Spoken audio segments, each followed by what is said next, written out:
Reports now நேயர்களுக்கு வணக்கம். நான் உங்க நவீன். இன்னைக்கு தமிழகத்துல பாத்தீங்கன்னா 2 முக்கியமான நிகழ்வுகள் நடந்திருக்குங்க. ஒண்ணு தாவேகாவினுடைய முதல் ராஜ்யசபா எம்பி யார் அப்படின்ற ஒரு அறிவிப்பு வந்திருக்கு. அறிவிப்புல தகவல் வந்திருக்கு. இன்னொரு புறம் தமிழகத்துல இன்னொரு புதிய கட்சி தொடங்க போறதா ஒரு தகவல் வந்திருக்கு. அது என்ன அப்படின்றத பார்க்கலாம். முதல்ல தமிழக வெற்றி கழகத்தினுடைய முதல் ராஜ்யசபா எம்பி யாரா இருக்க போறாரு அப்படின்ற ஒரு மிகப்பெரிய கேள்விக்குறி எழுந்திருக்கு. ஏன்னா 26 வேக்கன்ட் சீட்ஸ் இப்போ ராஜ்யசபால இருக்குங்க. 10 மாநிலம், அதாவது தமிழ்நாடு, கர்நாடகா, ஜார்க்கண்ட் உள்ளிட்ட 10 மாநிலங்களையும் சேர்த்து 26 வேக்கன்ட்ஸ் ராஜ்யசபா எம்பில இருக்கு. அது மட்டும் இல்லாம 24 அப்படின்றது ஆல்ரெடி இருந்த ஒரு நம்பர். இப்போ ரீசெண்டா சமீபத்துல 2 பேர் தங்களுடைய அந்த பதவியை ராஜினாமா செஞ்சிருந்தாங்க. ஒருத்தர் தமிழகத்தை சார்ந்த திரு சி.வி. சண்முகம் அவர்கள். அவர் அதிமுக சார்ந்தார் அப்படின்னு நம்ம எல்லாருக்குமே தெரியும். அவர் ஆல்ரெடி ராஜ்யசபா எம்பியா தான் இருந்தாரு. சமீபத்தில் நடந்த சட்டமன்ற தேர்தலில் போட்டியிட்டு வெற்றி பெற்றதால அந்த ஒரு பதவியை ராஜினாமா செஞ்சிருந்தார். அந்த ஒரு வேக்கண்ட் அப்படின்றது தமிழகத்துல இருக்குங்க. இன்னொன்று பார்த்தீங்கன்னா, மகாராஷ்டிராவை சேர்ந்த சுனேத்ரா அப்படின்றவங்களும் தங்களுடைய பதவியை ராஜினாமா செஞ்சிருக்காங்க. அவங்க இப்போ மகாராஷ்டிராவினுடைய துணை முதல்வராக இருக்காங்க. இவங்க 2 பேரும் சேர்த்து மொத்தம் 26 வேக்கன்ட் சீட்டுக்கான வேட்பு மனு தாக்கல் இன்னைக்கு தொடங்க இருக்குங்க. சரி, இதுல எப்படி தாவேகாவுக்கு வாய்ப்பு இருக்கு அப்படின்னு நம்ம பார்க்கும்போது, ஆல்ரெடி தாவேகாவுடைய நம்பர்ஸ், எம்எல்ஏஸ் நம்பர்ஸ் பார்த்தீங்கன்னா 107 தாவேகா மட்டும். கூட்டணி கட்சிகளோட நீங்க சேர்த்து பார்த்தீங்க அப்படின்னா 121. ஸோ தாவேகா எந்த வேட்பாளர் நிறுத்துதோ அவர் தான் தமிழகம் சார்பா எம்பி ஆக போறாரு அப்படின்றது எந்த மாற்று கருத்துமே இல்லை. அதுக்கான மெஜாரிட்டி ஆஃப் நம்பர்ஸ் இப்போ தாவேகா கிட்ட இருக்குங்க. அண்ட் இன்னொரு புறம் பாத்தீங்க அப்படின்னா, தமிழ்நாட்டில் மொத்தம் 18 ராஜ்யசபா எம்பிக்கள் இருக்காங்க. இப்போ அதில் ஒருத்தர் கம்மியானதால 17 இப்போ இருக்கு. அதில் டிஎம்கே 8, ஏடிஎம்கே 4, காங்கிரஸ் 2, தேமுதிக 1, மக்கள் நீதி மையம் 1, பாமக 1 உள்ளிட்ட 17 பேர் இப்போ ராஜ்யசபா எம்பிக்களா இருக்காங்க. சமீபத்தில் மக்கள் நீதி மையத்தினுடைய தலைவர் கமல்ஹாசன் அவர்களும் திமுக சார்பில் போட்டிட்டு ராஜ்யசபா எம்பி ஆனார். அதெல்லாம் நமக்கு தெரிஞ்ச விஷயம் தான். சரி, தாவேகால யாருப்பா வரப்போறா அப்படின்றதான் இப்போ ஒரு $1 மில்லியன் கொஸ்டினா இருக்கு. நமக்கு தகவல் படி என்ன அப்படின்னா, தாவேகாவினுடைய செய்தி தொடர்பாளர் ரத்தன் பண்டிட் அவருக்கு அதிகமான வாய்ப்புகள் இருக்கு அப்படின்னு சொல்லப்படுதுங்க. ஏன்னா ஆல்ரெடி அவர் ஒரு அரசு பதவிக்கு அவர் நியமிச்சாங்க. அது ஒரு மிகப்பெரிய சர்ச்சையாச்சு. அதன் பிறகு அந்த உத்தரவை திரும்ப பெற்றாங்க. ஸோ இந்த நிலையில அவரு ராஜ்யசபா எம்பியா தேர்ந்தெடுக்கப்படுவதற்கான நிறைய வாய்ப்புகளே இருக்கு.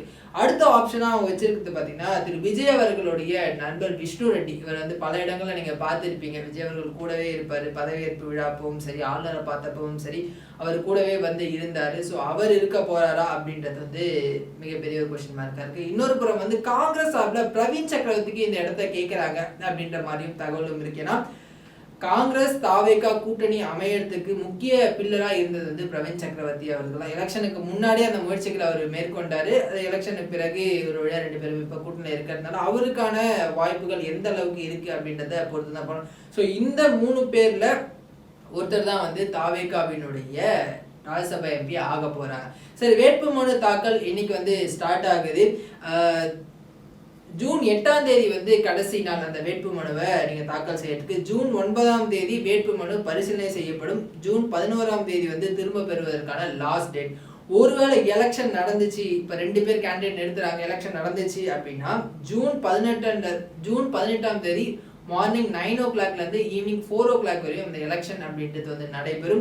5 மணிக்கே அந்த ரிசல்ட்ஸ் அனௌன்ஸ் பண்ணப்படும். ரொம்ப சின்ன ப்ராசஸ் தானே, அது சீக்கிரமா பண்ணிடுவாங்க. ஸோ அதனால ஜூன் 18 ஈவினிங் 5 மணிக்கெல்லாம் ரிசல்ட்ஸை அனௌன்ஸ் பண்ணிடுவாங்க. ஸோ இந்த மாதிரியான சூழல்ல யார் தாவேகா சார்பா ராஜ்யசபா எம்பியா இருக்க போறாங்க அப்படின்றது இன்னும் ஒரு 2-3 நாள்ல நமக்கு தெரிஞ்சிருங்க.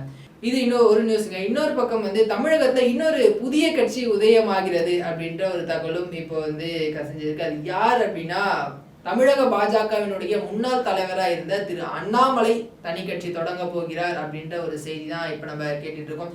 இது நிறைய பேருக்கு ஷாக்கிங்கா இருக்கும். நிறைய பேர் ஆல்ரெடி கணிச்சிருப்பீங்கன்னா, சமீப காலமாகவே பாஜகல சற்று ஒதுங்கி தான் திரு அண்ணாமலை அவர்கள் இருக்கிறார். அது நம்ம எலெக்ஷன்ல கூட பார்த்தோம். பெருசா அவர் கேம்பெயின் பண்ணல, ஒரு சில இடங்களுக்கு மட்டும்தான் பண்ணாரு.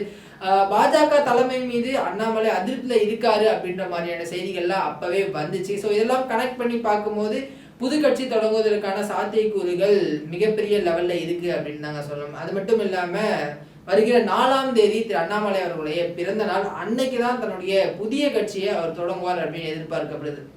இந்த நிலையில இன்று அல்லது நாளை அவர் டெல்லி சென்று பிரதமர் மோடி, உள்துறை அமைச்சர் அமித்ஷா, நிர்மலா சீதாராமன் இவங்கெல்லாம் சந்திச்சு தன்னுடைய ராஜினாமா கடிதத்தை வழங்க போறார். ஏன்னா ஆல்ரெடி இப்போ பாஜகவினுடைய நிர்வாகியா இருக்கிறதுனால அந்த ராஜினாமா கடிதத்தை வழங்கி விட்டு தமிழகத்துல வந்து அந்த கட்சியை ஆரம்பிக்கிறதுக்கான பாசிபிலிட்டிஸ் நிறையவே இருக்கு அப்படின்னு வந்து சொல்றாங்க. அது மட்டும் இல்லாம திரு ரஜினிகாந்த் அவர்களுடைய முழு ஆதரவும் திரு அண்ணாமலைக்கு இருக்கு அப்படின்ற மாதிரியான தகவல்களும் வருது. அவர் டெல்லி சென்று அந்த ராஜினாமா கடிதத்தை கொடுத்ததுக்கு அப்புறம் இங்க வந்து திரு ரஜினிகாந்த் அவர்களை பார்க்க போறாரு. அவரிடம் வந்து தன்னுடைய கட்சி தொடர்பான ஆலோசனைகளை மேற்கொள்ள போறாரு அப்படின்ற மாதிரியான தகவல்கள்லாம் வந்திருக்குங்க. ஆல்ரெடி திரு ரஜினிகாந்த் அவர்கள் 2021 தேர்தலே போட்டி போடுவேன் அப்படின்ற மாதிரிலாம் வந்து சொல்லியிருந்தாரு. சில காரணங்களால அவரால் வந்து எலெக்ஷன்ல கண்டெஸ்ட் பண்ண முடியல, கட்சியை தொடங்க முடியல. ஸோ இப்போ வந்து திரு அண்ணாமலைக்கு அவர் ஆதரவு கொடுப்பாரா அப்படின்ற ஒரு மிகப்பெரிய ஒரு கேள்விக்குறி எழுந்திருக்கு. ஆல்ரெடி வந்து திரு விஜய் அவர்கள் முதல்வர் ஆனது திரு ரஜினிகாந்த் அவர்களுக்கு பிடிக்கல, அதனால்தான் திமுக அதிமுக ஒன்றா இணைஞ்சு ஆட்சி அமைக்குமாறு அவர் வந்து அந்த இன்சிஸ்ட் பண்ணாரு அப்படின்ற மாதிரியான பல தகவல்கள் உலாவி இருக்கக்கூடிய இந்த சூழல்ல இந்த ஒரு செய்தி அப்படின்றது எந்த மாதிரியான ஒரு தாக்கத்தை ஏற்படுத்த போகுதுன்னு தெரியலங்க. ஏன்னா திரு அண்ணாமலை அவர்களுக்கு ஒரு ஸ்ட்ராங் தொண்டர் ஃபேன் பேஸ் இருக்கு அப்படின்னு நம்ம முன்னாடியே சொல்லியிருந்தோம். ஏன்னா கடந்த தேர்தலில் நம்ம பார்த்தீங்கன்னாமே நமக்கு தெரிஞ்சிருக்கும். 2024 நாடாளுமன்ற தேர்தலில் பாஜக கூட்டணி 18% ஓட்டுகளை வாங்கியிருந்தாங்க. பாஜக மட்டுமே தனித்து 10% ஓட்டுகள் வந்து வாங்கியிருந்தாங்க. இதுக்கு முழு காரணம் அண்ணாமலை அப்படின்றது வந்து கண்டிப்பா எல்லாரும் அக்செப்ட் பண்ணிதாங்க. அந்த அளவுக்கு அந்த கட்சியை வளர்க்கறதுல அவருக்கு வந்து மிக முக்கியமான பங்கு இருக்கு. ஏன்னா அவர் வந்து பாஜகனுடைய தலைவரா இருக்கிற வரைக்கும் தினம் தினம் லைம்லைட்ல இருந்தார். அவர் கொடுக்கக்கூடிய ஒவ்வொரு பிரஸ் மீட்டா இருக்கட்டும், அவர் கேட்கக்கூடிய கேள்விகளா இருக்கும், திமுக அரசின் மீது வைக்கக்கூடிய விமர்சனங்களா இருக்கட்டும், இது எல்லாமே மக்கள் மத்தியில் ஒரு மிகப்பெரிய இம்பாக்ட் ஏற்படுத்தி, குறிப்பா யங்ஸ்டர்ஸ் மத்தியில. இப்ப எப்படி திரு விஜய் அவர்கள் பின்னாடி வந்து ஒரு மிகப்பெரிய யங்ஸ்டர்ஸ் ஃபாலோவர்ஸ் இருக்காங்களோ, அதே போல திரு அண்ணாமலை அவர்கள் பின்னாடியும் வந்து இளைஞர்கள் நின்னாங்க. அதன் பிறகு சில காரணங்களால பாஜக தலைவர் பதவியிலிருந்து அவர் நீக்கப்பட்டார். அதுக்கப்புறம் மைனா நாகேந்திரன் வந்தார். இப்போ பாஜக இருக்கக்கூடிய நிலைமை என்ன அப்படின்றது நம்ம எல்லாருக்குமே தெரியும்.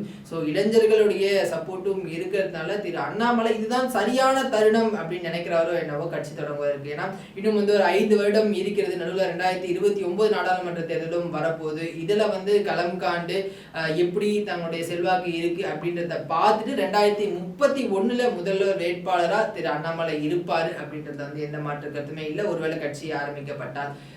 அப்போ 2031 தேர்தல் களம் எப்படி இருக்கும் அப்படின்னு நம்ம பார்க்கும்போது கண்டிப்பா ஒரு மிகப்பெரிய மும்முனை போட்டி இருக்கிறதுக்கான வாய்ப்புகள் இருக்கு. ஒரு பக்கம் திரு விஜய் அவர்கள், ஒரு பக்கம் திரு உதயநிதி அவர்கள், ஒரு பக்கம் திரு அண்ணாமலை அவர்கள், இவங்க 3 பேருக்குமே வந்து யங்ஸ்டர்ஸ் ஓட்டு வந்து இருக்கு அப்படின்றதுனால அந்த தேர்தல் களம் சூடு பிடிப்பதற்கான வாய்ப்புகள் இருக்குங்க. இதுதான் இன்றைய நாள்ல தமிழகத்தில் நடந்த 2 முக்கியமான சம்பவங்கள். மற்றொரு வீடியோவில் உங்களை சந்திக்கும் வரை உங்களிடம் விடைபெறுவது உங்கள் நன்றி.